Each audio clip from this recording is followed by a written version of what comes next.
வரக்கூடிய குரு பயிற்சி ஜூன் மாத குரு பயிற்சியில் காதல் திருமணம் யாருக்கெல்லாம் கைகூடும்? இப்போ குரு கடகத்துக்கு வரார், உச்ச குருவினுடைய பார்வை விருச்சிகம், மகரம் மற்றும் மீனத்திற்கு விட போகிறது.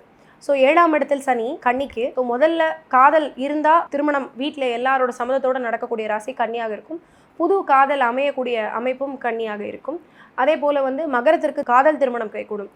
ஆல்ரெடி டிவோர்ஸ் ஆனவங்க இருந்தாங்கன்னா மகர ராசியில் அவங்களுக்கு மீண்டும் காதலித்து மனம் முடித்து கொள்ளக்கூடிய அமைப்பு ஏற்படும்.